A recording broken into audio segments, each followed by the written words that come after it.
Selling your home can be surprisingly time-consuming and emotionally challenging, especially if you've never done it before. It takes some work, but there are a few must-dos that will make your home sell faster and likely for more than what you thought.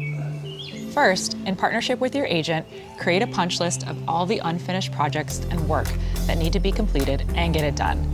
Decide what you want to spend on repairs and whether you're going to complete the work yourself or get the help of a contractor.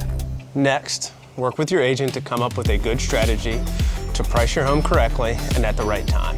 Everybody wants to make as much money as possible, but it's important to be realistic. Your agent will research homes comparable to yours, and in combination with market conditions, will help you come up with the right strategy. Next, clean, declutter, depersonalize, and stage. A clean, spacious, and clutter-free home will be most inviting to buyers.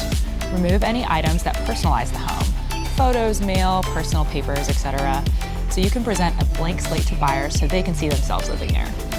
Always get professional pictures taken. Pictures are the first thing that anyone will see, and they can make or break your listing.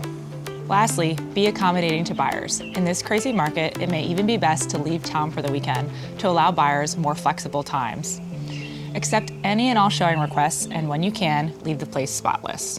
The selling process can be tough and requires lots of prep, but with a little bit of help, it's definitely worth an accepted contract at the end of the day.